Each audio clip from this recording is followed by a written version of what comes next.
대표님, 여기 벙커 처음 오셨죠? 예, 처음입니다. 예, 분위기 어떠세요? 대단하네요. 저는 뭐 몰랐는데, 예, 이렇게 열린, 또 이렇게 다 들여다 보이는, 예. 이런 데서 이렇게 녹화하는 줄 몰랐습니다. 음. 그리고 정말 많은 분들이 함께 해 주셨고요. 예. 저는 이 팟캐스트 늘 고마운 게, 우리 그 주류 언론들, 예. 정말 너무 편파적이잖아요. 그런데 우리 팟캐, 그리고 또 SNS 이런 쪽에서 많이 이제 균형을 잡아주죠. 예. 우리로서는 항상 고맙습니다.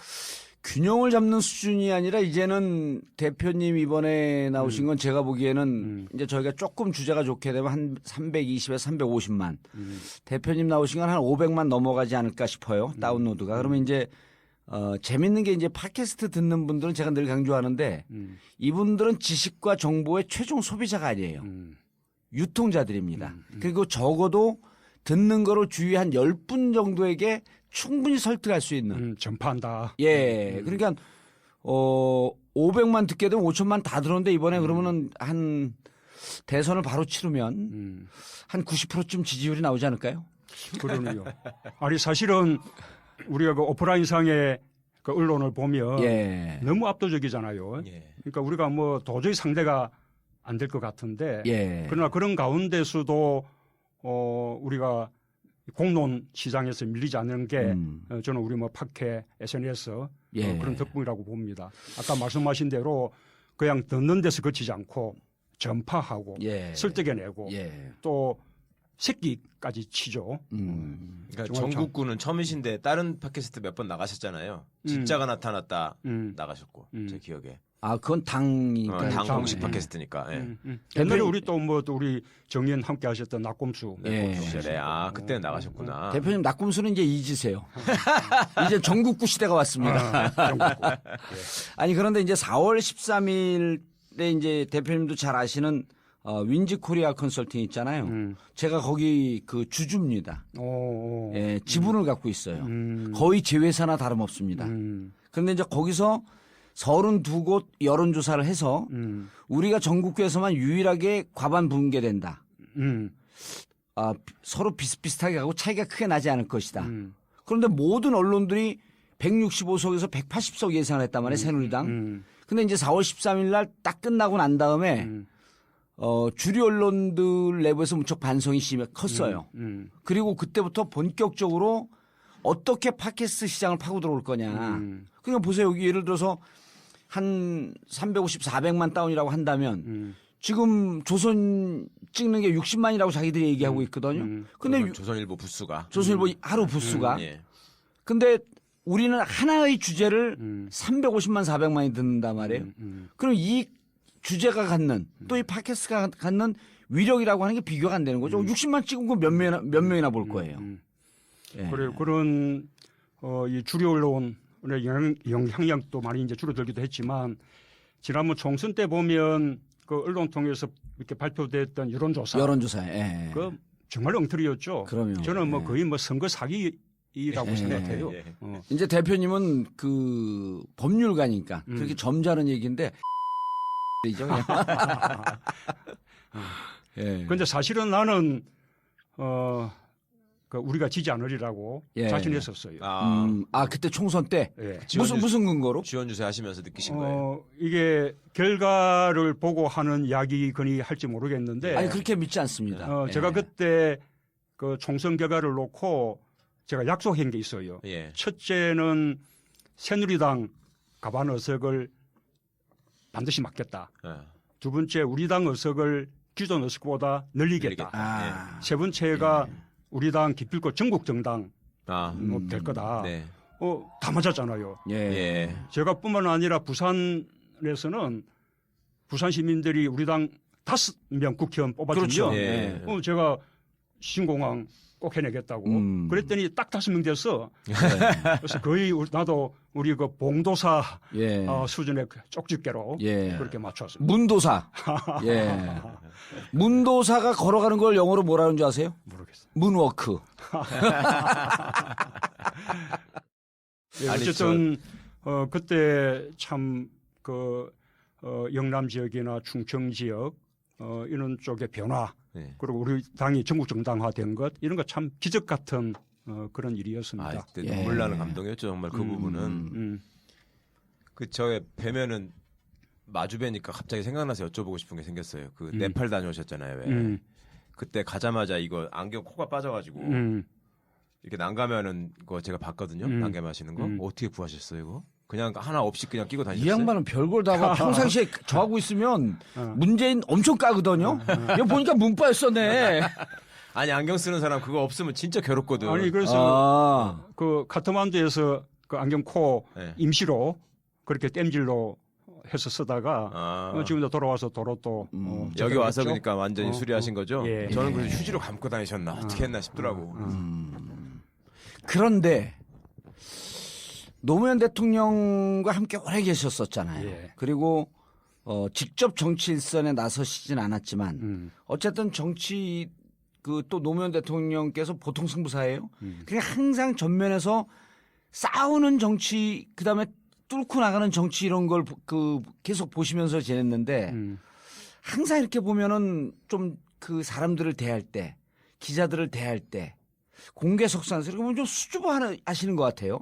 아직도 이게 몸에 잘 안 맞는 옷 같아요. 그런데 뭐 맨 선두에서 예. 예. 뭐 공격받고 야단 맞고 뭐 이러기는 매일반 아닌가? 아까 스튜디오에서 이렇게 환호에 손 흔드시는 거 보니까 많이 뻔뻔해지셨는데요. 정말 예상치 못한 모습인데. 예. 아, 그 자연스러우세요. 그러니까 이제 자꾸 과거의 그런 모습이 이렇게 이제 그 머리를 좀 잡고 있어도 제가 보기에는 무척 자연스러우세요. 그래 우리 정치가 조금 더 품격이 있으면 좋은데 예. 역시 조금 이런 조금 투쟁적인 그런 것도 있어야 우리 정치에서 살아남고 또 인정받고 요즘 가장 투쟁적이시잖아요. 가장 투쟁적이신가요? 저는 그냥 원칙 지키는 것만큼은 잘합니다. 예. 정치가 품격이 있어야 한다. TBS 교통방송 TV에서 제가 진행하는 그 프로그램 이름이 정봉주의 품격 시대입니다. 오 정말? 그럼요. 좀 2달째 됐어요. 한 번도 안 보셨죠? 그거 봐야지 대통령 됩니다. 교통방송에 텔레비전 있다는 것도 모르실걸요? 교통 지난번에 네. 김우준 그건 라디오예요. 뉴스공장 라디오. 라디오 예, 나갔잖아요. 그건 라디오예요. 이게 전 텔레비전이라니까요. TV예요. 제가 비주얼이 되잖아요. 예. 본격적으로 레이스가 걸렸어요. 그리고 요즘은 그 촛불 국면에서 주저주저 하는 것 때문에 특히 우리 진영 분들이 많이 이제 속상해하고 그러는데 요즘은 정말 아까도 말씀드렸듯이 좀 거침없어졌어요. 저는 주저한 적은 없고요. 예. 초기에는 박근혜 대통령에게 이런저런 기회를 우리가 드린 거였죠.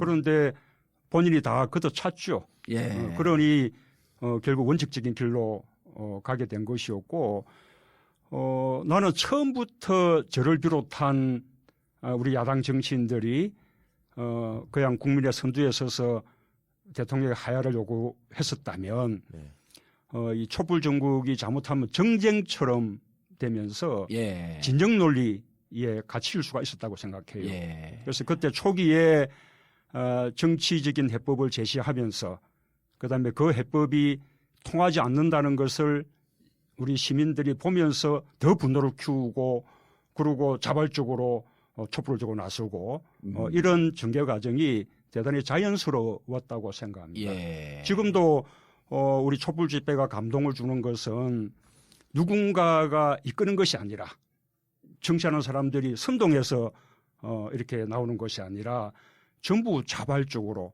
내 한 사람 촛불이라도 세상을 바꾸는 데 도움이 될까 해서 집에 아이들 손까지 잡고 그렇게 나오잖아요. 그러니까 아주 평화적인 전 세계가 깜짝 놀라는 그런 아주 명예로운 지금 시민혁명을 하고 있는 거죠. 근데 솔직히 말해서 촛불 시민들이 야당에 대해서 답답해한 것도 있었단 말이에요. 초반에 그 야당도 많이 혼났고 실제로. 근데 이게 지금 맨 처음에 그러면 정치적인 순서나 해법을 제시하셨을 때 그러면 대표님은 박근혜 대통령이 그 말귀를 알아듣고 자기가 이거를 정상적으로 판단해가지고 그거를 해법을 수용할 거라고 기대하셨어요? 아니 반드시 기대한 것은 아니지만 그러나 그런 수순을 거쳐서 맞아 말이 안 통하는구나. 예. 맞아 이제 좋은 말로 예. 할 때 내려오시라. 네, 그렇게 한 건데 그렇게 통하지 않는구나라는 것을 우리 시민들이 직접 다 보셨기 때문에 그렇죠. 그다음에 이렇게 촛불 집회에 나가서 이게 나라냐 예. 적각 퇴진하라라고 주장하는데 아무런 거침이 없게 된 거죠. 그런데 이제 저도 박지원 그 대표하고 정치를 오래 했는데 왜 유독 문재인 전 대표께서 말씀만 하시면 언론보다도 박지원 대표가 계속 쌍수를 들고 이 대거리를 하거든요. 쉽게 얘기해갖고. 왜 그런다고 생각을 하세요? 그 남자 섭섭한 거죠, 뭐. 지난번에 대표 경쟁했으니까. 떨어져서 예. 그것 때문에 그런다고요, 순전히? 박지원 대표를 너무 쪼잔한 사람으로 보시는 거 아니에요? 뭐 어쨌든 지금까지는 그러고 난 이후에 또 예. 경쟁하는 구도. 관계에 놓이게 된 거죠. 아니 당이 다르기 때문에 예. 우리 이제 더불어민주당과 국민의당이 야당의 자리를 놓고도 경쟁하게 되고 예. 호남의 지지를 놓고도 경쟁하게 됐고 결국 이제 그 시작이 그때 지난번 전당대회 경선 때. 때 당대표 예, 대표. 경선으로부터 시작이 된 거죠. 그래서 지금은 한참 경쟁하는 과정이니까 예. 뭐 저는 그러시리라고 생각하고 앞으로 또 대선의 길목에 들어서면 예. 그때는 또 함께 힘을 모아서 정권 교체를 해내야 되는 예. 그런 또 협력자. 관계거든요. 예. 그래서 결국 마지막 중요한 순간에는 함께 힘을 모을 수 있을 거라고 저는 확신합니다. 박지원 대표도 확신. 언제든지 만날 의향이 있으시다. 뿐만 아니라 사실은 정권 교체하려 그러면 예. 우리 박지원 대표님으로 이렇게 좀 상징되는 김대중 대통령님의 사람들 예. 그리고 또 제가 또 상징이 되고 있는 그 노무현 대통령의 사람들이 함께 손을 잡아야 됩니다. 그렇게 예. 해야 김대중 노무현 정부를 잇는 제3기 민주정부를 만들어낼 수 있는 거죠. 박지원 대표가 김대중 대통령의 상징이라 그러면 싫어하시는 분들이 많을 것 같은데. 예. 김홍걸. 김홍걸 삼남도 일단 먼저 싫어하실 것 같은데. 우선은 막 그렇다 하고 예. 예. 그 대표님- 아니요, 안 그래도 호남의 지지를 어쨌든 받는 측이 있으니까. 저는 전라도 사람이니까 이제 선거 때 저는 그런 결과가 나올 거라고 정말 꿈에도 생각을 안 했어요. 근데 그렇게 국민의당이 약진을 하고 이제 민주당은 죽을 쓰고 이런 와중에 가서 물어봤을 거 아니에요, 제가. 도대체 무슨 생각을 하고 왜 그러는 거냐. 호남 가서. 예. 그러니까 문재인 대표가 싫으냐? 그랬더니 싫대요. 왜 싫으냐? 팩트를 얘기해봐라. 뭐가 인사정책에서 홀대를 했다는 거야, 진짜로. 그리고 무슨 책에 나오는 그 무슨 호남 사람한테 옛날에 돈 떼먹힌 게 있어서 뭐 서운해가지고 보복하셨다는 말 믿냐? 근데 그런 게 아니고요. 그 사람들이 얘기하는 거는 특히 그 대표 경선 때 박지원 씨가 했던 얘기 있잖아요. 독시 가려고 그런다. 대표도 먹고 대통령도 먹고 욕심쟁이다. 예, 욕심쟁이다. 그러면서 지난번에 노무현 정부 때 정권을 잡았을 때도 부산 사람들 중심으로만 했지 호남을 홀대했다. 이런 얘기들을 집중적으로 퍼뜨려서 그게 그냥 알게 모르게 스멀스멀 이렇게 먹혀 들어가서 팩트를 확인해 볼 생각도 않고 그렇지 뭐 그냥 이렇게 생각을 했다는 거예요.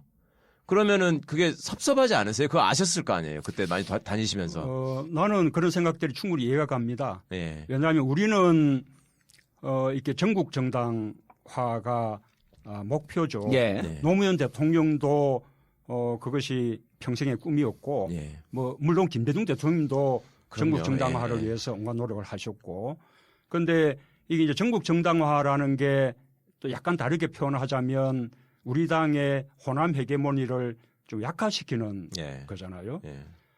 그래서 이제 호남 분들의 입장에서 보면 지금 다음 대선에 마땅히 호남에서 내세울 만한 그런 후보가 있는 것도 아니고 그런 후보군들은 대체로 또 영남 쪽에 영남 출신들이 많이 있는데 또 당권까지도 그러면 다 저 영남이 차지하느냐. 예.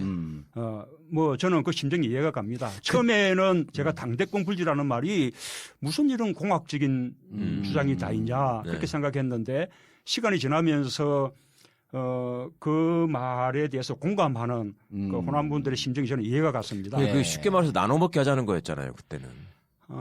그러기도 하고 아무리 그랬어도 예. 우리 당이 또 호남으로부터 신뢰를 받고 있었으면 예. 그런 말이 흔들리지 않았을 테지요. 예. 그러나 또 호남에서 우리 당은 오랫동안 일종의 기득권이었죠. 기득권 예. 정당이었죠. 그러고 과연 더불어민주당으로 정권 교체가 가능하냐라는 예. 것도 그동안 여러 번 선거를 져오면서 예. 회의가 생기기도 했고 그래서 호남에서 다른 대안을 좀 찾았던 거죠. 그러나 새누리당을 선택한 것은 아니었거든요. 야권 내에서 다른 대안을 찾았던 것이기 때문에 저는 또 대선에서는 또 다른 선택을 하실 거라고 함께 할 생각합니다. 수 있다. 그때 당시에 보면요. 이정현을 찍었는데. 2015년 2월 그 당대표 선거 아니었습니까? 저는 이제 개인적으로 정치를 오래 한 사람들, 이 정치 공학에 빠지는 것을 좀 경계하는 사람들이 그때 무슨 걱정 때문에 사실 박지원 대표가 안 된다라고 주장을 했었냐면 그 이후에 이제 그때 되는 당대표가 공천권을 갖고 있잖아요.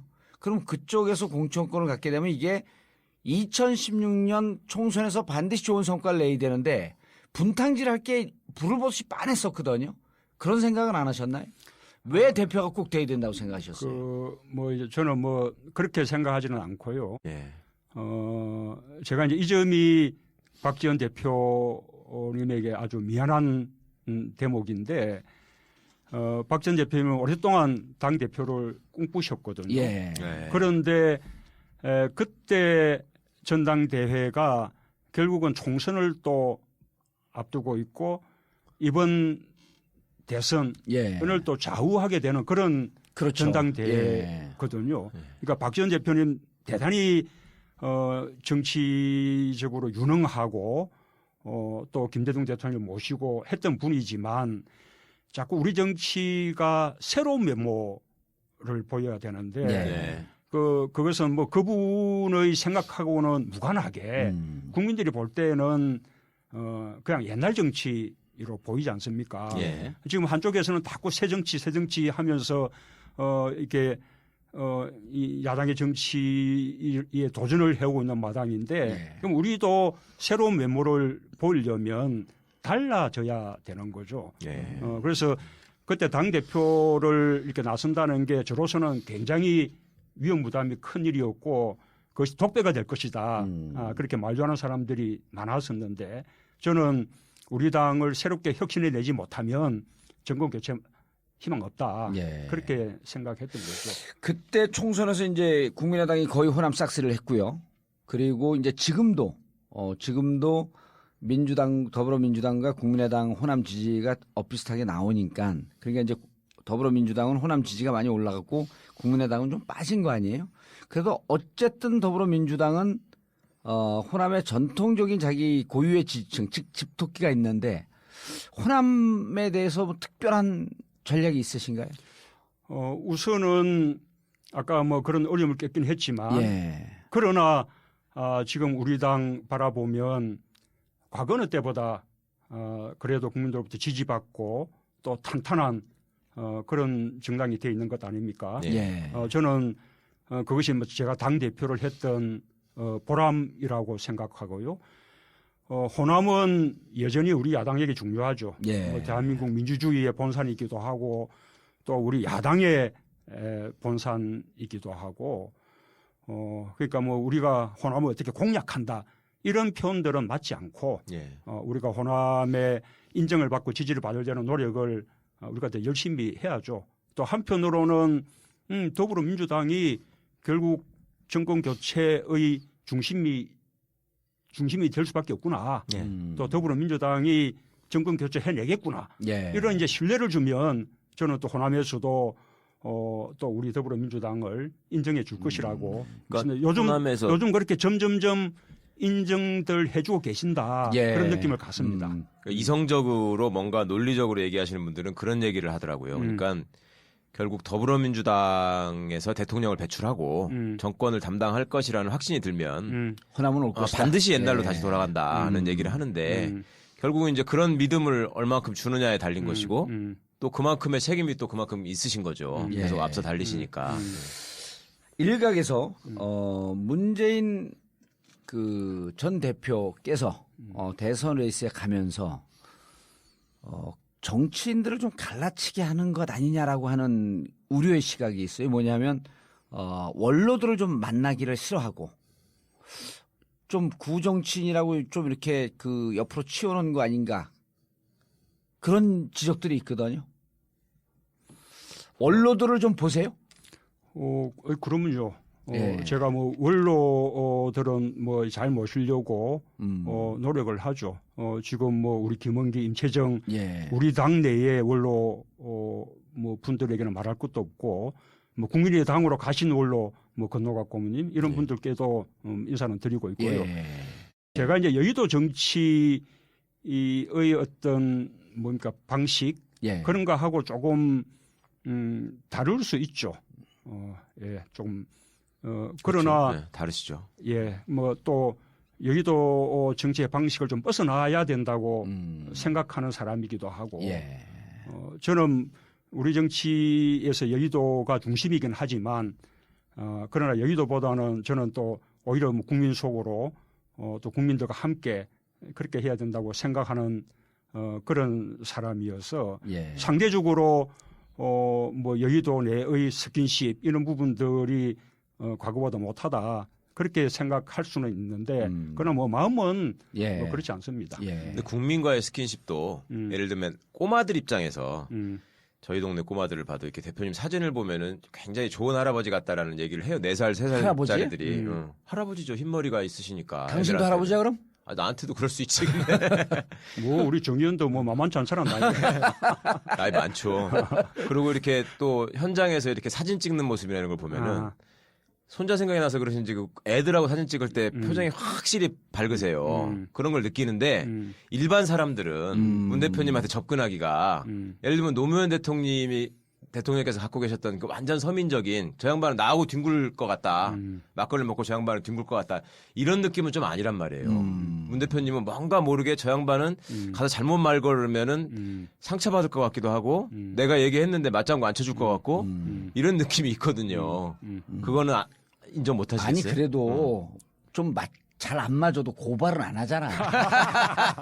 아니 근데 그런 경험이 있네요. 네. 제가 양산에 있을 때 네. 광주 시민들이 맞아 찾아갔었어요. 버스 한 대 네, 동원해 네, 네. 대절해서 관광객들. 또 찾아오셨어요. 네. 한 40 몇 분이 네. 다 저하고 모르는 분들인데 네. 아무런 연락 없이 그냥 자기들끼리 술집에서 술 마시다가 한번 가보자. 그렇죠. 뭐 집에 없으면 어쩔 건데 예. 뭐 없으면 또 통도서나 보고 오지. 뭐 이렇게 뭐 이렇게 오셨다는 거예요.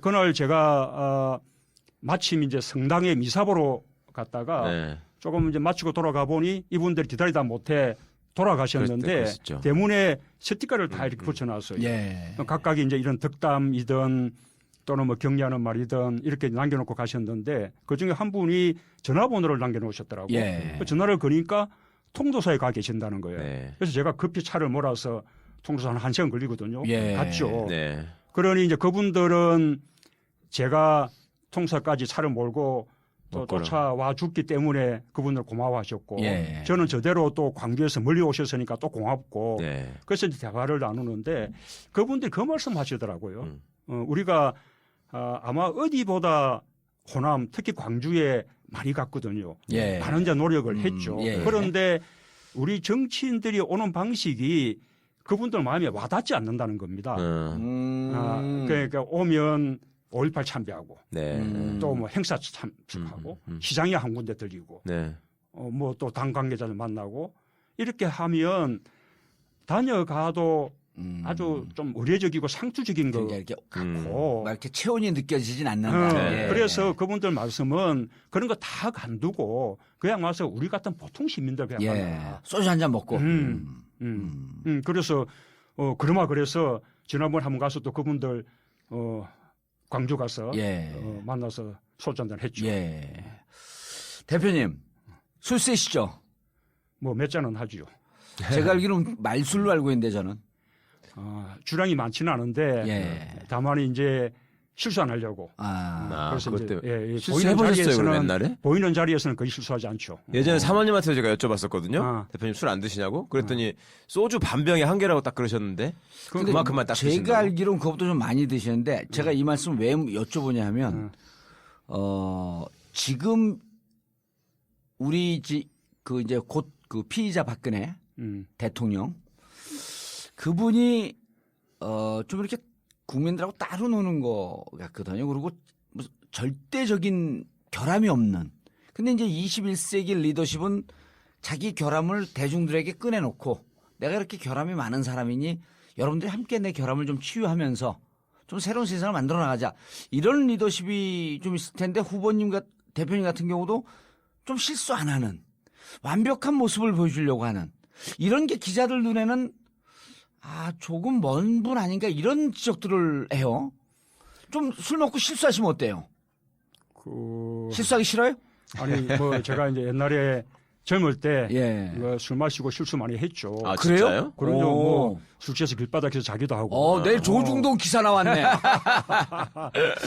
그런데 변호사 예. 되고 나서는 체면 차리게 되죠. 예. 그래서 집에 가서는 취할망정 예. 바깥에서는 이제 취하지 않으려고 노력을 하는데 예. 모범생 콤플렉스 같은 게 있긴 있어요. 그게 많은 것 같아요. 예. 그런데 박근혜 대통령, 우리 피의자 대통령은 예. 모범생 콤플렉스는 전혀 아니고 예. 그거는 그야말로 그러니까 그냥 자기 중심 사고 거죠. 그러니까 자기를 위해서 하면 그것이 곧바로 공익이고 그렇죠. 국가 이익이고 이런 철저하게 자기 중심 사고. 예. 이번에 보니까 우병우가 예. 꼭 같은 과더만요. 맞습니다. 예. 대표님, 우리 청취자분들, 그다음 국민들에게 내가 그렇게 먼 사람 아니다, 낚아치는 사람 아니다, 정말 친근감 있고 여러분들과 눈높이로 같이 하고 있다. 이거 어떻게 표현하시겠어요? 글쎄요. 예. 그 뽕짝을 한 곡 불러버리시면 왜냐하면 너무 이미지도 반듯하고 또 그 법률가라고 하는 것 때문에 그리고 이게 누구한테도 비치거든요. 이게 모범생 컴플렉스가 좀 있어갖고 실수 안 하려고 하는. 근데 사람이 어떻게 실수를 안 합니까? 실수하는 모습을 보이면서 또 같이 그 어울리기도 하고 그래야 되는데.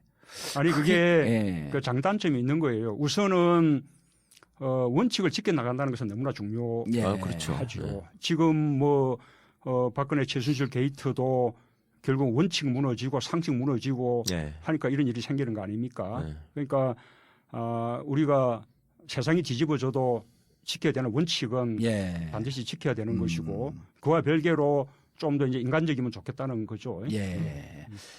문재인이라고 하는 잠재적으로 가장 강력한 대통령 후보인데 문재인은 한마디로 어떤 사람이다? 저는 이번 대선에서는 준비된 사람이다. 준비된 사람이다. 그걸 제 브랜드로 하고 싶어요. 가장 준비되어 있다. 가장 준비된. 특히 이번에는 더 중요할 것 같네요. 그렇죠. 시기가 짧으니까요. 항상 준비된 대통령이 필요한 것이지만 이번에는 대선 시기도 짧을 뿐만 아니라 기간도 당선되는 순간부터 임기가 시작하잖아요. 인수위가 없는 거예요. 인수위가 없죠. 그래서 곧바로 대통령 직무를 시작해야 되기 때문에 우선은 정책의 면에서는 거의 로드맵까지 다 갖춰야 됩니다. 그리고 또 섀도우 캐비넷도 발표해야 되잖아요. 사람의 면에서는 인적인 진용까지 사전에 다 구상이 돼서 당선증을 교부받으면 곧바로 총리 인선부터 들어가야 됩니다. 글쎄요. 그러고 난 이후에 막 이렇게 우물쭈물하다가는 정말 그 중요한 시기를 다 국정을 이렇게 낭비하게 되죠. 대표님 탄핵 얘기를 안 할 수가 없는데요. 탄핵이 되리라고 생각하시나요? 헌재에서. 저는 뭐 확신합니다. 언제쯤이요? 늦어도 3월 초순경까지는 하지 않을 겁니다. 이정미 재판관 임기가 끝나기 전까지는. 이정미 재판관이 그 사건을 처리하지 않고 만약에 퇴임하게 되면 그 이후가 상당히 어려워지죠. 그래서 그 부분에 대해서는 아마 헌재에서도 이정미 재판관 퇴임 전에는 결정해야 된다라는 그런 강박감을 가질 거라고 봅니다. 제가 2004년 탄핵 때 겪어보니까 그때도 헌법재판소는 굉장히 보수적인 구성이죠. 탄핵에 대한 찬반을 떠나서 말하자면 국민이 선출한 대통령의 직무가 정지가 되고 그런 어떤 권력의 정통성이 없는 사람이 대통령 직무를 권한을 대행하는 그런 어떤 비정상적인 상황을 비정상적인 상태를 최대한 빨리 끝내야 된다라는 예, 예. 강박이 현재 내에 아주 깔려 있었어요. 예. 저는 뭐 지금도 헌법재판소는 최대한 빠르게 결정하려는 노력을 할 거라고 봅니다. 예. 그때 노무현 대통령 탄핵 심판 할 때는 그 히말라야에 계시다 그때도 급고 돌아오셔가지고 대리인이셨잖아요. 그럼요. 예. 그때는 청와대 계실 때가 법률 아니거든요. 대리인이죠. 예, 예. 그때는 오히려 우리는 자신 있었기 때문에 우리는 조기에 끝내자고 그러고 예. 그다음에 그렇죠. 오히려 소추안 쪽에서 시간을 끌었었거든요. 예. 그런데 헌법재판소가 그렇게 시간을 끄는 여러 가지 신청들을 다 적절하게 기각을 했죠. 다 차단들을 하면서 상당히 조기에 예. 결정을 내려주었죠. 참 역사가 희한해요. 그때 김기춘이 소추하는 쪽이고 반대편 대리인단에 문 대표님이 계셨는데 그러네요. 2004년도에는 63일이 걸렸어요. 그리고 7차 심리가 진행이 됐고, 근데 이제 많은 법조인들에게 견해를 물어보면 오히려 이번에 그 헌법 위반 5개, 법률 위반 8개지만 오히려 노무현 대통령 때는 피의자 신분도 아니었고 그 중립의무 위반, 선거법 위반 하나밖에 없었는데 오히려 그때는 간단한 것 같았지만 심리하기가 더 복잡했었다. 이번 같은 경우는 헌법 위반을 따지게 되면 보다 명백해진다라고 주장하는 분들이 훨씬 많거든요. 심리가 복잡한 것보다 예. 그때는 대통령의 탄핵 재판이라는 것을 처음 했습니다. 그렇죠. 그렇죠. 룰이 아직 서 있지 않았어요. 네. 아하. 증거 조사는 어떻게 해야 되는지, 예. 증인은 어떻게 할 증거 건지. 능력은 예. 어떻게 되는지, 뭐 이런 룰들이 서 있지 않았기 때문에 그 룰을 논의하는 자기들 논의를 꽤 오랫동안 가졌거든요. 예. 근데 지금은 그 부분이 다 정리가 정립이 돼 있기 때문에 정리됐죠. 이제 그 시간이 필요 없죠. 예. 그러고 탄핵 사유는 방대하지만 그러나 검찰 수사 기록과 특검 수사 기록으로 완샷으로 증명이 되는 것이기 때문에 그렇죠. 저는 이 탄핵 사유가 방대하다 해서 그 재판에 더 시간이 오래 걸릴 아무 이유가 없다고 봅니다. 1월 31일까지는 안 될까요? 그것도 저는 가능성이 있다고 봅니다. 아, 1월 31일도. 저는 뭐 예. 박한철 현재 소장이 그런 욕심을 그래도 갖지 않을까. 예. 그러나 내부에서 또 시간을 끌려는 또 책동도 있을 예. 거거든요.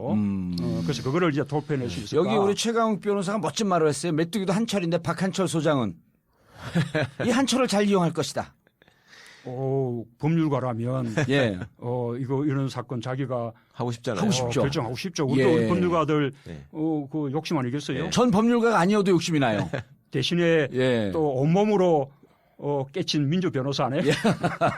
엊그제 제가 김현장에 있는 친구들을 만나서 밥을 먹었어요. 근데 박한철 씨가 헌법재판관 되기 전에 김현장에 잠깐 있었더라고요. 몇 개월 정도 근무를 했대요. 그래서 그 친구들이 박한철 씨하고 밥도 먹어보고 얘기도 해보고 이 양반에 대해서 어느 정도 지네가 판단하는 게 있어.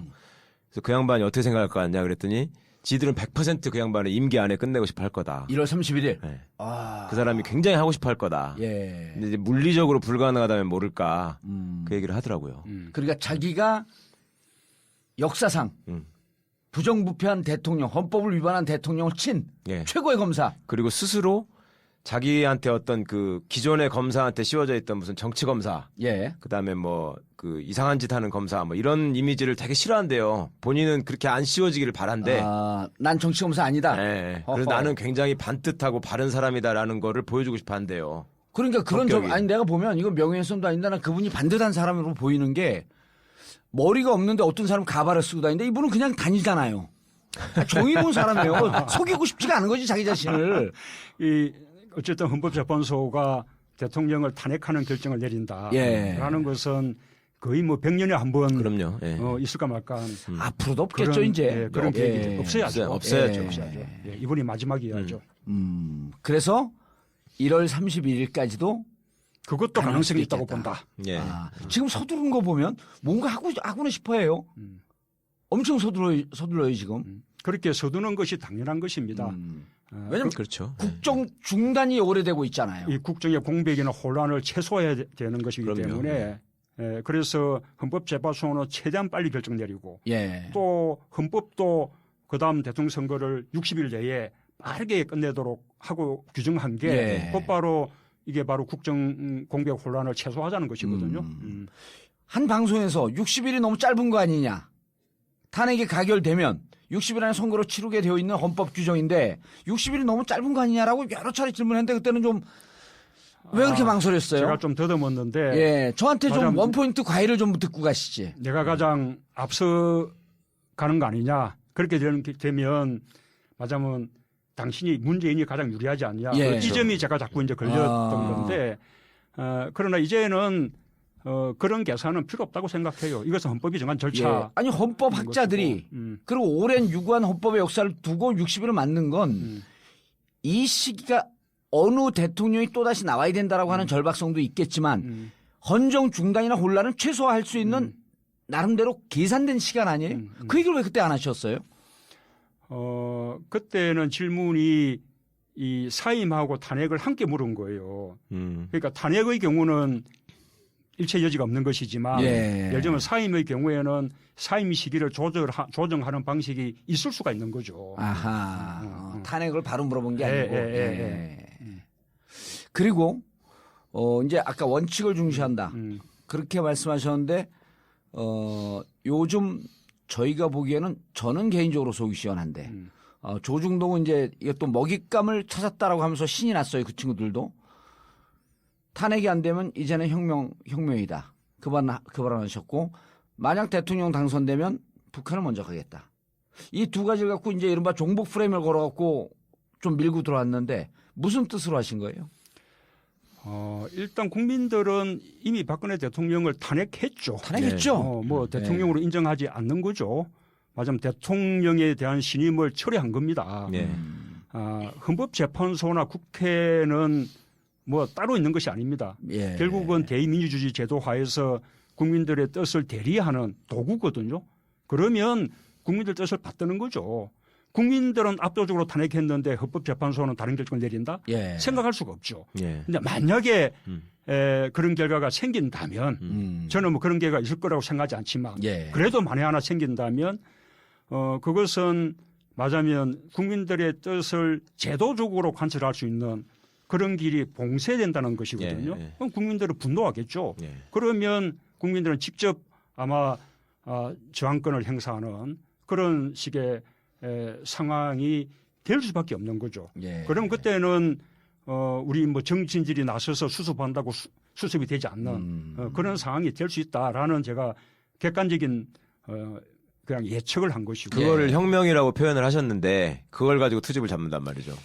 내가 이 혁명이라는 말에 대해서 지금 우리 뭐 시민혁명, 촛불혁명. 그렇죠. 혁명이 진행 중이죠. 네, 저는 뭐 예. 너무나 자랑스러운 예. 그리고 지금 세계에서도 야 한국 사람 대단하다 그러고 있는데 왜 이 사람들이 혁명에 대해서 마치 좀 폭력적인 것처럼 또 비법적인 것처럼 이렇게 막 그 공격하는 걸까라고 생각해 봤더니 예. 내가 알게 됐어. 가만히 생각해 보니까 이 사람들은 5.16 군사 쿠데타를 혁명이라고 했던 사람들이에요. 이 사람들은 혁명하면 쿠데타 같은 거예요. 아하. 아니, 쿠데타는 혁명하고 전혀 다른 거죠. 그렇죠. 오히려 4.19 혁명을 무너뜨린 것이 5.16 군사 쿠데타인데. 그 사람들 입장에서 좀 무서운 거예요. 공수부대 출신인데다가 혁명을 하자 그러니까. 5.16 군사 쿠데타를 혁명이라고 막 우겼던 분들이만큼 예. 혁명 그러면 그런 쿠데타 같은 것을 생각한 것이 아닐까. 근데 예. 그것들이 좀 무서워할 필요도 있어요. 이게 너무 이제 그렇게 단죄당한 경험이 없다 보니까 오만방자해져가지고 오늘도 제가 박문진 이사회에서 그 늙은 일베들은 무슨 주장을 하냐면 지금 이 인간은 박문진이 아주 물어뜯어 그냥.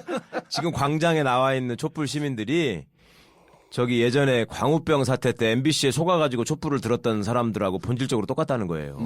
그래서 지네들은 진실이 밝혀지면 결국은 이 촛불은 꺼질 것이고 MBC가 굉장히 중도적이고 객관적이고 중립적인 방송을 잘하고 있기 때문에 뉴스에 아무 문제가 없다는 거거든요. 그러니까 저는 그 생각이 드는 거예요. 그러니까 대표님을 좋아하는 분들은 좋아하는 지점이 되게 다 동일해요. 저 양반은 절대 거짓말할 것 같지 않다. 정말 신사다.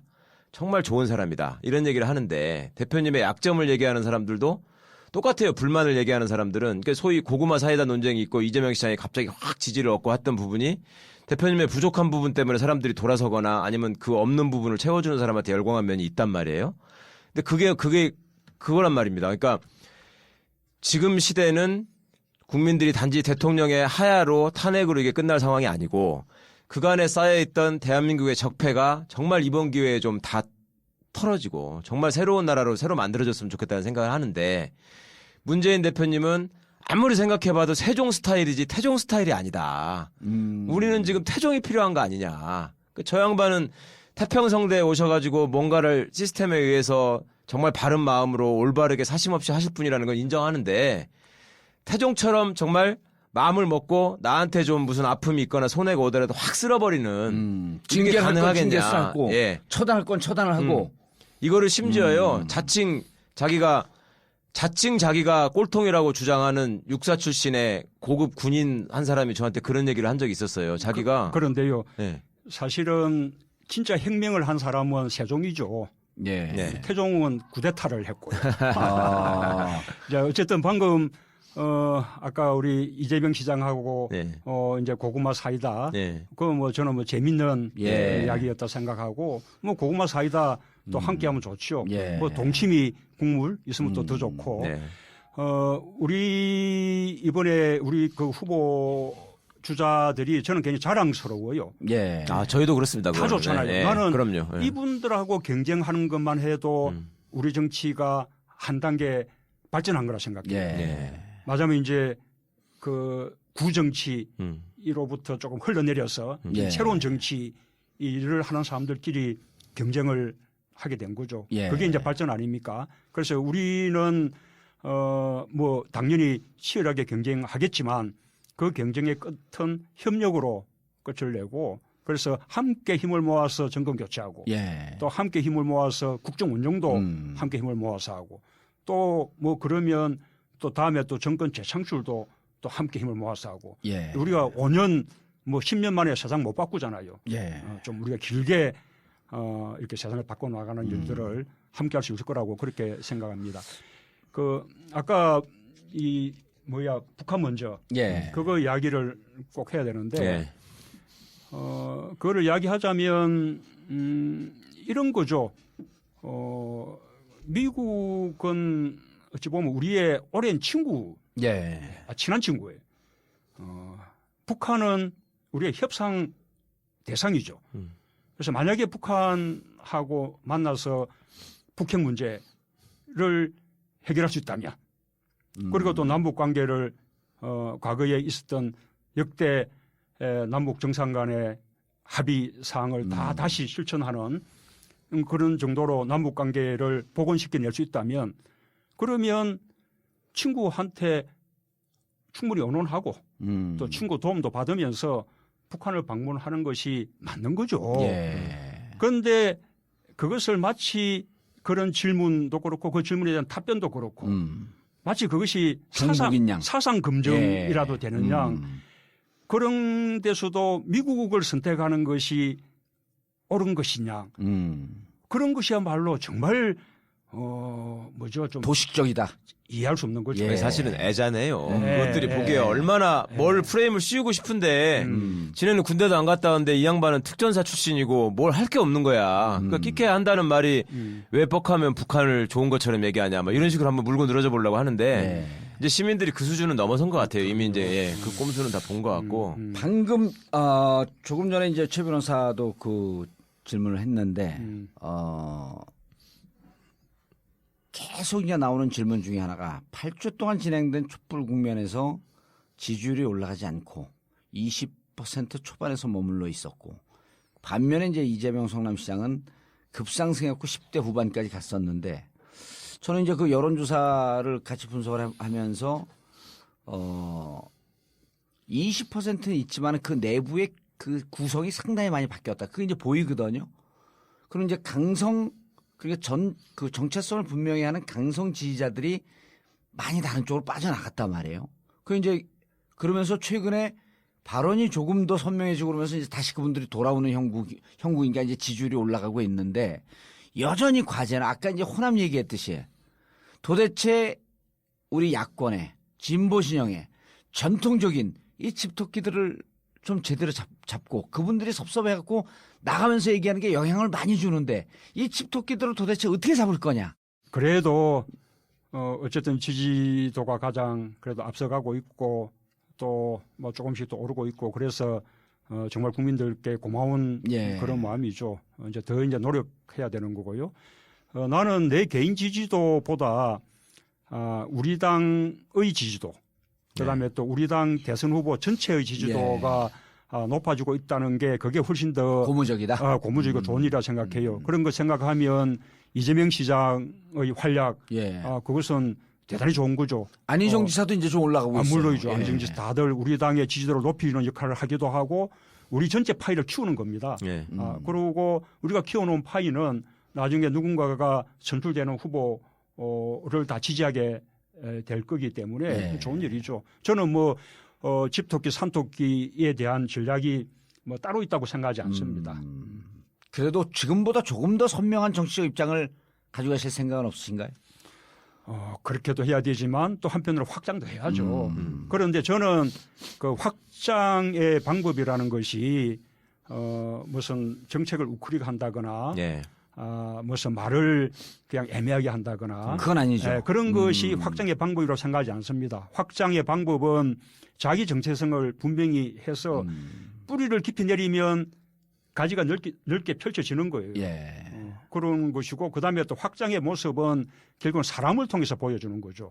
제가 당대표 할 때 아주 어려웠던 상황에서 좋은 분들 영입하는 것으로 우리 당이 확장하는 모습을 보여드렸고 그것이 그 총선에서 지지받는 하나의 요인도 됐고 지금도 우리 당을 훨씬 건강하게 만들었지 않습니까? 이제 그런 그 노력들이 계속 필요한데 상당히 준비되어 있다. 그 부분도 잘 준비되어 있다. 많이 준비되어 있다. 확장과 더불어 이게 정말 반석에 올라가는 게 저는 되게 중요하다고 생각하는데 사람의 모습은 충분히 사람들이 이제 시민들이 신뢰를 보내는 것 같아요. 근데 이제 그 외에 소위 이제 중간에 있는 그냥 어떻게 투표는 어떻게 하는 거지 이런 생각을 하는 분들한테 인상적으로 다가갈 수 있는 대표 공약이 있어야 될 것 같다. 그러니까 문재인 대통령 아니라 다른 어떤 이재명 대통령이든 안희정 대통령이 되든 어쨌거나 더불어민주당이 정권을 잡으면 무슨 일이 있더라도 이 공약은 반드시 지킬 것이다라고 하는 것이 지금 국민들한테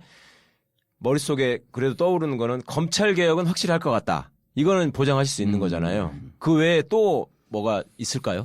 방금 이제 검찰개혁 이야기 나서 생각이 나는 건데 제가 그 지금 로스쿨에 있는 김인혜 교수하고 검찰을 생각한다라는 책을 공저로 낸 적이 있어요. 그 이제 검찰 개혁에 대해서 책을 한 권 쓴 거죠. 그러셨죠. 그 언제 쓴 거죠? 언제 쓰신 거죠, 그게? 2012년도였나? 2011년에 4, 5년 됐어요. 아니요. 2011년에 저하고 북콘서트 하러 가실 때 그때 쓰신 거예요. 그래서 그 책을 가지고 북콘서트를 몇 번 했었는데 서울에서 한 번 하고 부산에서 한 번 하고. 그때 우리 최 변호사님도 나오셨어요. 그때 저 나온 거 왜 기억을 못 우리 하세요? 또 우리 공조사도 참 저는 사회자였고요. 여기는 전과자로 출연한 거고 질이 다릅니다. 완전. 아니야. 나는 그때 그 인터뷰할 때 내가 대권 주자인 줄 알고 사람들이 대통령 되면 법무부 장관 누가 쓸 겁니까? 그래서 내가 문재인 비서실장으로 쓰겠습니다. 혼자 착각한 맞네. 거지. 우리 정기는 그때 기억나시죠? 탄압받은 피해자로 그래. 검찰 피해자 시리즈로 나온 거예요. 김상곤 교육관님도 나오시고 한명수 총리 나오시고 그랬잖아요. 다 검찰 사람을 피해자. 잘 못 알아보시는 것 같아요. 그래요. 예. 그다음에 하나 더 하자면 나는 그 이야기는 꼭 하고 싶네요. 일자리인데요. 일자리를 다들 이야기하기 때문에 이게 좀 특별하지 않아 보일 수 있는데 사실은 제가 지난번 대선 때도 일자리 대통령 되겠다라고 제가 그때 공약을 했었죠. 그런데 제가 생각하는 일자리는 그냥 일자리는 기업이 만드는 것이다. 그래서 기업에게 지원하고 뭐 투자를 촉구하고 뭐 이런 그 방식으로는 안 된다고 봅니다. 일자리를 만드는 일을 주도해야 되는 것은 정부, 공공부분. 최대의 고용주가 정부고 공공부분이죠. 그래서 나는 일자리만큼은 일종의 경제 비상 조치 같은 그런 어떤 자세로 정부하고 공공부분이 주도해서 일자리 만들어내고 예를 들면 지금 소방공무원이요. 법적 정원이 6만 6천 명쯤 되거든. 근데 지금 4만 명쯤 돼 현원이. 반도 못 채우고 있고. 이 사람들이 3교대 근무하느라고. 3교대 근무, 그러니까 뭐 예를 들면 소방차가 출동하면 또는 119 차량이 출동하면 탑승 인원이 정해져 있는데 이 탑승 인원을 다 못 채우고 있는 거예요. 그 지난번에 여름에 울산 물난일 때 그 순직한 소방관 그분은 간호학과 출신이어서 원래 담당이 구급 담당이었는데 예. 인원이 없으니까 이분이 구조 업무에 투입된 거예요. 그 불은 물에 예. 들어가서 구조 작업하다가 본인이 순직당한 거죠. 그래서 이런 국민의 안전을 지켜주는 업무잖아요. 이것만 바로 법적 정엄만 채워도 당장에 2만 6천 명의 젊은 일자리가 그거를 지방직으로 만들어 놔가지고 지방 정부가 돈이 없으니까 지금 예 그렇게 하고 그것을 네. 또 국가직으로도 전환해야 됩니다. 예. 예. 그러고 또 하나가 획기적인 방식이 지금 우리 아시다시피 법定노동 시간이 예.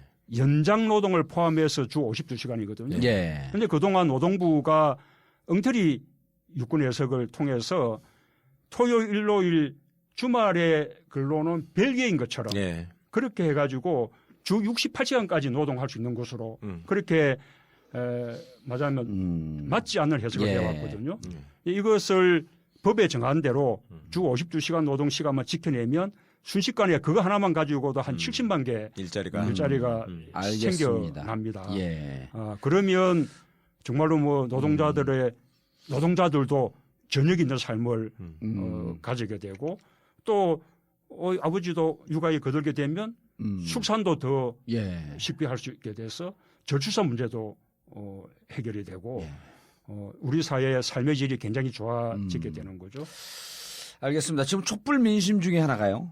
저는 이제 보통 총선은 과거 그 회기적 투표를 하고 대선은 이제 미래지향적 투표를 한다고 이제 정치학에서 그렇게 얘기를 하고 있는데 지금 촛불 민심 중에 하나가 과거 이명박근혜 정권 9년 동안 공무의 이름으로 국가를 농단하고 국부를 소잔하고 이런 사람들을 찾아갖고 처벌해야 된다라고 하는 이 민심이 높거든요. 그리고 그냥 처단하는 그러니까 방산비리 문제, 4대강 문제, 자원외교 문제 그거는 9년 동안 내내 온 거란 말이에요.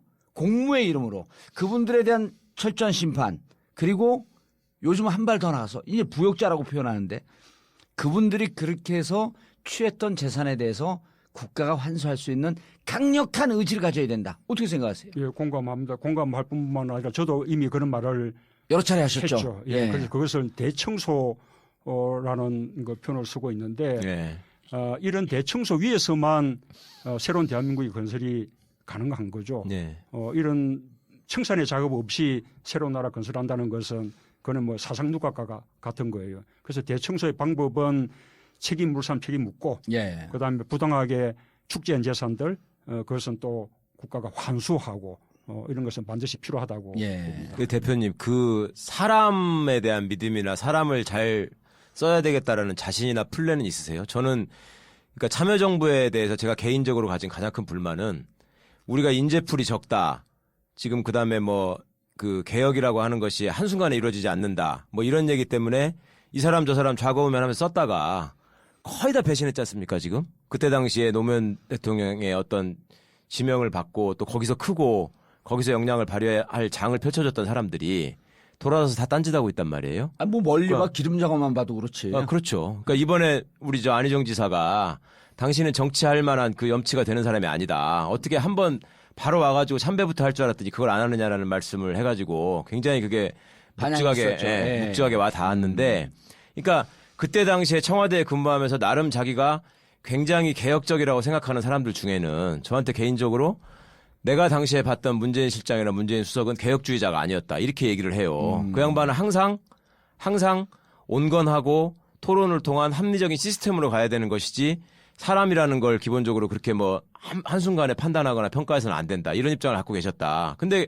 결과적으로 지금 그게 그렇게 배신하고 뒤통수 때리는 사람들을 우리가 많이 봤는데 앞으로도 우리 새 정부가 들었으면 민주당이 잡으면 또 우리한테는 사람이 부족하다. 그래도 뭐를 하려면 경력이 있는 사람이 있어야지 조직이 안정된다. 이런 논리가 계속 이어질 가능성은 없나요?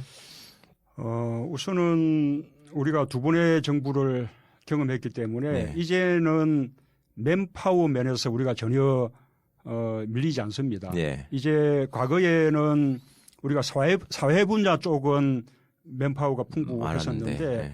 사실은 뭐 외교, 안보, 국방, 경제 네. 이런 쪽은 우리가 좀 부족했던 게 사실인데 지금은 이제 그런 부분에서조차도 우리가 전혀 뭐 맨파워가 부족하지 않습니다. 네. 오히려 김대중 노무현 정부 또 이명박 박근혜 정부 비교해 보면 경제도 훨씬 김대중 잘했죠, 노무현 정부가 우리가. 훨씬 예. 잘했잖아요. 예. 안보도 마찬가지로 김대중 노무현 정부가 훨씬 잘했거든요. 예. 그래서 이제 맨파워가 부족하지 않고요. 제가 아까 준비된 후보 이야기했는데 이 준비라는 것이 가장 중요한 것이 국정이 돌아가는 메커니즘을 아는 거예요. 그렇죠. 예.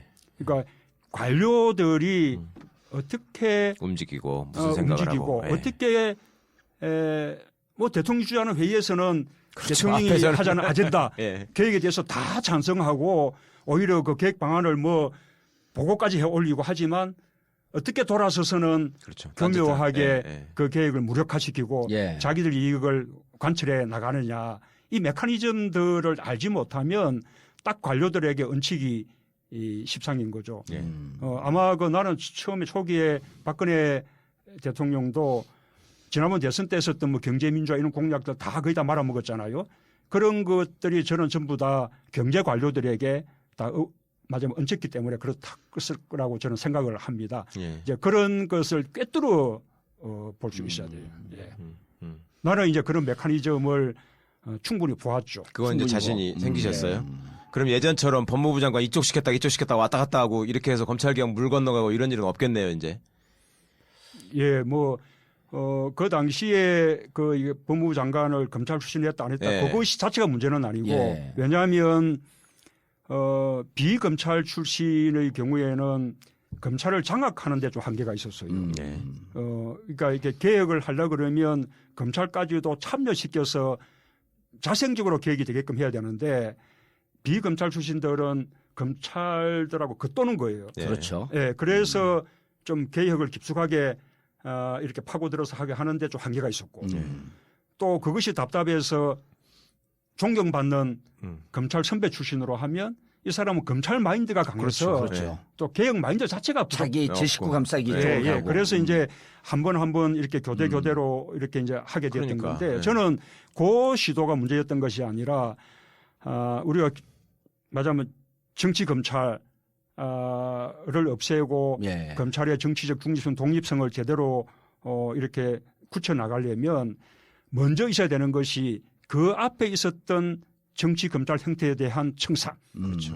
그 정치 검찰 행태에서 줄서기해서 자리라든지 이런저런 많은 이제 혜택을 받아왔던 이런 사람들에 대한 뭐 책임 묻기 이런 것들이 필요한 청소 거죠. 컨셉 좋아요. 계속 밀고 그렇게 가세요. 해야만 묵묵하게 일하는 다수의 검사들에게 그것이 이제 큰 격려가 되는 것이고 예. 또 다른 한편으로는 정치적 줄서기라는 것이 잠시 한때 좋을지 몰라도 결국은 그것이 불이익으로 돌아오는 것이고 심판받는 것이다라는 것을 인식시켜 놔야 다음에 그런 줄서기 형태가 없어지는 것이거든요. 예. 근데 우리 때 이제 부족했던 부분들이 검찰의 정치적 독립이나 중립은 허용했지만 그렇죠. 그 앞에 우리가 청사는 부족했던 거죠. 그러니까 깡패나 불안당들은 무서워야지 꿇거든요, 일단. 근데 깡패 무서워하지 않았거든. 근데 이 여기 사람들이. 그 너무 신경 쓰지 마세요. 이 최강욱 지가 검찰 그 법무부 장관 하고 싶어갖고 계속 그것만 물어봐. 아니 방금 이 이야기는 예. 아까 제가 이야기하던 그 검찰을 생각한다 그 북콘서트 때 예. 우리가 다 동의했던 예. 그런 내용들이에요. 나하고 같이 하고 날 기억도 못해요.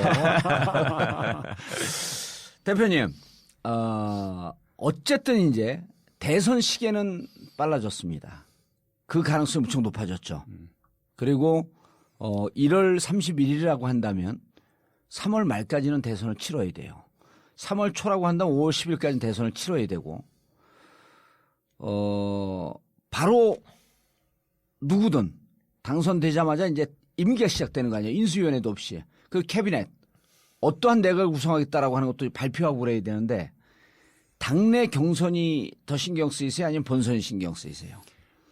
아무래도 중요한 것은 본선이죠. 뭐 걱정도 그렇고요. 예. 저는 뭐 당내 경선은 말하자면 이게 상처 남기고 예. 서로 힘을 함께 모으지 못하게끔 후유증을 남기는 그게 제일 그런 심각하죠. 경선만 예. 아니면 된다고 봅니다. 예. 저는 우리 뭐 주자들이 워낙 좋기 때문에 서로 충분히 이렇게 아름다운 경쟁 할 수 있을 것이라 생각하고 그러면 누가 후보가 되더라도 충분히 힘을 한데 모아서 저는 해낼 수 있을 것이라고 생각하고요. 이제 본선인데 뭐 지금은 뭐 저 박근혜 대통령 워낙 못했고 심판받는 분위기고 또 새누리당이 쪼개지기도 했고 그러니 우리가 여건이 좋아 보이지만 그러나 그 기득권 세력들의 힘이란 것이 얼마나 강고합니까? 예. 거기에 뭐 언론도 그다음에 또 뭐 정보기관들도 뭐 심지어 재벌도 예. 뭐 이 기득권 세력들의 카르텔이라는 것이 막강하거든요. 예. 결국 선거 시기가 되면 이 사람들은 다시 또 결집한다고 봐야 그렇죠. 됩니다. 예.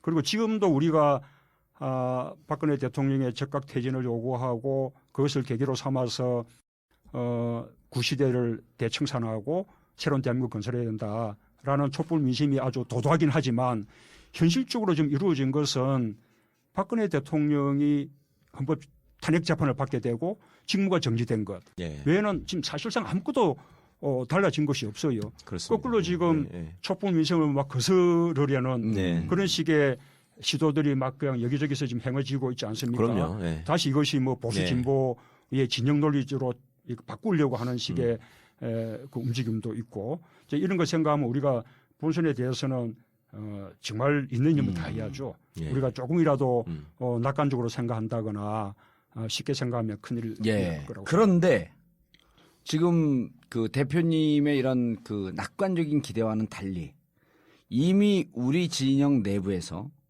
각 후보를 지지하고 있는 지지자들 사이에서 온라인 상에서의 이 대립, 서로 비방, 이게 지금 극렬해지기 시작을 했거든요. 어떻게 했으면 좋겠어요? 두 가지 이야기를 하고 싶은데요. 빨리 극격화됐어요 지금. 그래서 우선은 제가 그래서 선풀 네. 운동을 예전에 제안했는데 별로 효과가 없었잖아요. 그 지지자들이 아닙니다. 지금도 뭐 그런 이야기들을 그대로 하면서 자제해야 된다고 하는 이야기들이 스스로도 많이 하긴 하죠. 예. 예. 근데 어쨌든 자기가 지지하는 후보가 더 낫다라고 하는 거기까지만 또는, 해도 돼요. 그렇죠. 또는 뭐 상대 후보에 대해서도 비판하는 수준 정도는 할 수 있을 테죠. 그러나 비난하고 공격하는 이런 것은 오히려 자기 후보의 확장을 방해하는 것이기 때문에 자기 후보를 돕는 것이 아니라 자기가 지지하는 후보를 오히려 더 이제 폐쇄적인 것처럼 만들고 예. 오히려 확장을 방해하는 그런 결과가 되거든요. 그래서 그러지 말아달라는 호소를 쟤를 지지하는 사람뿐만 아니라 모든 후보를 지지하는 우리 네티즌들께 다 말씀드리고 싶고 또 한 가지는 또 SNS 문화가 또 있는 거 아닙니까? 예. 사실은 뭐 SNS 공간에서 뭐 공격 안 받아본 분 없잖아요. 그 뭐 아마 그 공격을 세상에서 제일 많이 받은 사람이 저는 절 거라고 생각하는데. 근데 왜 느닷없이 우리를 물고 들어가세요? 그래서 또 그런 것도 예. 또 그러려니 이것이 또 터이 문화며 SNS 예. 문화거니 이렇게 이런 거 조금 대범하게 이렇게 또 너무 받아 넘기는 것도 중요한 것 같아요. 대표님, 그러면 그 예. 속에 작전 세력들이 또 그렇죠. 그게 문제죠. 자꾸 이제 이간시키거든요. 그러니까 예. 그 차원에서 지금 SNS에서 소위 문바, 노빠 이런 말 용어를 쓰잖아요. 그거 알고 계시죠? 문바라는 말이 무슨 뜻인지. 어떻게 받아들이세요? 어떻게 생각이 되세요? 우선은 뭐 달걀 문바는 절대 문바 아니라고 그거는 제가 확실하게 그렇게 뭐 단언할 수 있다 싶고요. 예. 저는 뭐 우리 친노 또는 친문 네. 뭐 이렇게 노빠 문바가 뭐 따로 있지 않다고 생각합니다. 예. 네. 우리 사회에서 반칙이나 특권 미워하고 좀 상식이 통하는 세상을 꿈꾸는 사람들은 다 저는 친노고 친문이라고 그렇게 생각하거든요. 그런데 정말 당부드리고 싶은 것은 우리가 꿈꾸는 세상을 만들려면 다른 사람들, 예. 우리 일반 국민들 손을 꼭 붙잡고 가야 돼요. 예. 이 손을 놓고 그냥 먼저 이게 옳다라고 달려가 버리면 이렇게 세상을 바꿀 수가 없는 것이거든요. 그러니까 배타적으로 보이거나 독선적으로 보이거나 이러지 않도록 다들 노력해야 됩니다. 대표님, 저는 이제 87년 대선 때부터 정치권에 들어와 있었는데 그때 YS하고 DJ하고 단일화를 못했습니다. 근데 안타깝게도 지금 몇 년이 흘렀냐 하면은 근 30년이 흘렀거든요. 그때 YS를 지지했던 사람들, 그때 지지했던 사람들이 지금도 앉았고 술을 같이 안 먹습니다. 이게 한번 갈라치기가 되면 다시 만나기가 무척 어렵거든요. 그러니까 이게 그 선풀 운동을 하자라고 하는 이런 소극적인 것 같고 정말 이게 절실한데 여기에 작전 세력들 한두 명만 들어오게 되면 양쪽을 아주 갈기갈기 찢어버리거든요. 그래서 저가 지난번에도 말씀드렸듯이 유권자 단일화 운동 우리끼리 모여서 여기서 선풀은 달고 비판하는 사람들은 좀 걸러내는 최인직 코리아.net 하겠다는데 처음에 막 역정을 내셨잖아요. 그때 왜 역정을 내셨어요? 아니 그런 적 없는데. 그런 적 없나요? 아 우병우가 그랬나? 아니 그래서, 나는 오히려 그런 운동을 부탁드려요. 예. 사실은 제가 당 대표할 때 그때 우리 홍종학 전략 홍보 본부장이 그런 선풀 운동을 제안을 해서 우리 뭐 최고위원회에서 좋다 이제 구체적인 안을 만들어서 하자라고까지 의견을 모았었는데 그 뒤에 막 제 대표 자리가 막 흔들리면서 결국 이제 못하고 넘어갔죠. 그래서 그것은 우리 당 차원에서도 필요하고 후보들 차원에서도 저는 뭐 후보들 간에도 때때로 만나기도 하고 또는 후보 대리인들도 수시로 회의를 하면서 일종의 신사협정을 맺어나가는 식의 필요하다 생각하고요. 바깥에 우리 외부에서도 우리 팟캐스트나 많은 분들이 함께 그런 분위기를 좀 조성해 주시면 좋겠습니다. 사실은 이게 꼭 대선 국면이 아니더라도 너무 그 트윗이나 SNS 공간이 거치니까 막 그것 때문에 싫어서 떠나는 사람들도 많아요. 그럼요. 많죠. 그래서 저희가 바꾸자 대한민국 최인직 코리아.net 대표님께서 관심을 가지셔야 됩니다. 그리고 모든 후보의 지지자들. 그래서 이 안에 들어와서는 이게 막 그냥 이 콩가루처럼 흩어져 있으면 어디서 공격하는지 안 보이거든요. 근데 하나의 공간에 들어오게 되면 선풀을 할 수 있는 분위기를 잡아나갈 수가 있죠. 반기문 이길 수 있어요? 뭐 이기지 않겠습니까? 어쨌든 지금 두 분이 그래도 가장 강력하게 앞서거니 뒤서거니 하고 그래요. 예.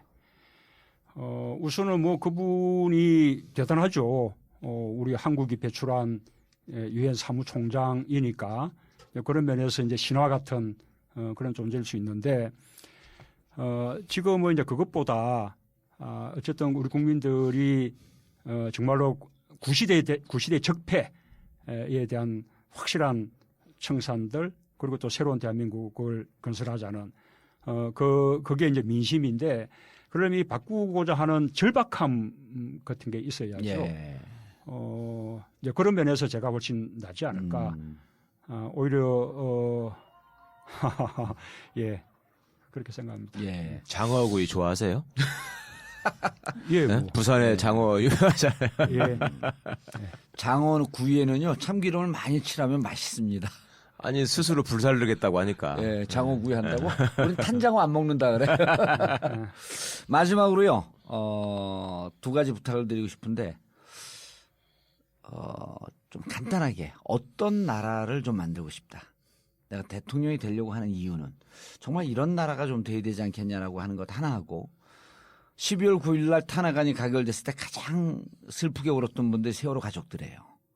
이제 진상규명과 책임자 처벌에 조금 더 다가갈 것 같은 기대를 하고 있거든요. 그래서 어떤 나라를 만들고 싶은지 그리고 세월호 가족들에게 3년 동안을 길거리에서 싸운 그들에게 그래도 뭔가 위로의 말씀을 마지막으로 좀 하셔야 되지 않을까. 저는 뭐 이렇게 좀 추상적일지 모르겠는데 좀 따뜻하고 위로가 되는 나라가 됐으면 좋겠어요. 넘어지면 좀 이렇게 세워주기도 하고 좀 눈물 닦아주기도 하고 힘들잖아요 사는 게. 혼자서 산다는 게 개인적으로 산다는 게 참 힘이 드는 건데 그 국가가 조금 좀 이렇게 위안이 되고 안아주고 이제 그런 국가가 돼야죠. 저는 그 세월호 이 가족들이 진짜 탄핵이 압도적으로 가결되는 날 바깥에서는 다 그냥 환호 축제 같았는데 그분들은 정말로 눈물을 펑펑 흘렸죠. 그걸 보고 정말 가슴이 아렸는데 제가 그거 보면서 느꼈던 생각은 천라지망이라는 말이 있어요. 그러니까 하늘의 그물이 성긴 것 같아도. 그렇죠. 네. 아주 하늘과 땅, 이 그물이라는 게 굉장히 성기긴 뜻이 보이지만 아무도 빠져나가지 못한다. 네. 그러니까 그때 이렇게 세월호 그 참사 때 정부가 잘못한 점이 있다면 그때 깨끗이 인정하고 반성하고 그것을 고쳐나가야 더 되는데. 안전한 네. 대한민국으로 만들어 나가는 그런 계기로 삼아낸다면 그러면 또 정부가 할 바를 다 하는 거거든요. 네. 그러면 그 아깝게 그 아까 목숨 잃고 진짜 별이 된 예. 아이들도 그나마 또 우리가 겪었던 이 그 불행이 또 더 안전한 나라로 만드는 하나의 계기가 됐구나라는 뭐 그것을 또 생각할 수도 있고 이런 건데 그런 것을 다 듣고 넘어간 거잖아요. 그러니까 그 순간에는 듣고 넘어가는 것으로 다 책임을 피했다고 생각할지 모르죠. 그러나 그것이 결국은 쌓여서 결국은 심판으로 돌아오는 거 아닙니까? 네. 네, 그래서 참으로 이 정부가 그런 거 보면 정직해야 되고 예. 그다음에 항상 이렇게 국민들하고 참 눈을 맞추어야 된다라는 생각을 하죠. 알겠습니다. 우리 예. 세월호 가족들은 너무나 아픈 세월을 겪었는데 우리가 반드시 그 선체도 인양하고 예. 진상도 확실히 규명하고 또 책임을 물을 사람들에게 확실히 책임도 묻고 또 그것을 안전한 대한민국 만드는 계기로도 만들어 나가고 예. 꼭 할 겁니다. 혹시 대통령에 당선되면 지난 9년 동안 이른바 공무라고 하는 이름으로 국가를 절단냈던 사람들이 무상급식을 받고 있으면 그분들 사면할 생각이 있으세요? 중요한 얘기입니다. 예, 뭐 무상급식 동창회 같은 거 하시게? 그럼요. 무상급식 동창들 지금 스탠바이하고 번호표 뽑고 기다리고 있어요.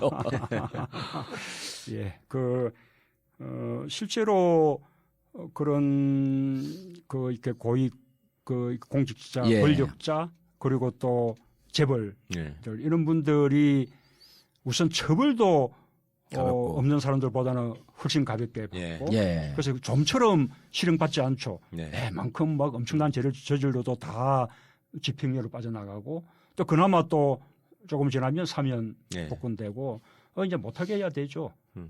저는 아예 법정형도 높여서 네. 아예 막 집행유예가 불가능하게끔 그렇게 법제화도 하고 예. 사면을 아예 못하게 그렇게 또 저는 해주시고 일단. 마지막으로 오늘 이 방송을 듣는 분들이 작게는 300만, 많게는 이제 500만인데 이분들이 철저하게 나를 위해서 싸워줄 우군도 될 수 있지만 자칫 잘못하게도 안티세력도 될 수 있거든요.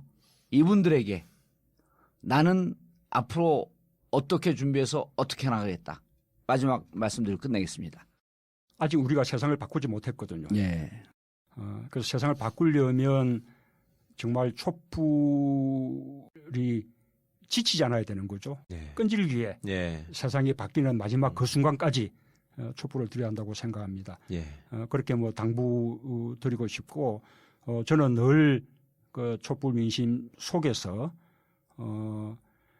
우선은 정권 교체를 위해서 또 다음은 정권 교체가 다가 아니라 그것을 통해서 우리 촛불 민심이 바라는 그런 새로운 대한민국, 진정한 민주공화국, 그리고 또 더 평등한 나라, 공정한 나라, 그렇게 만들 수 있도록 제 있는 힘을 다하겠습니다. 예.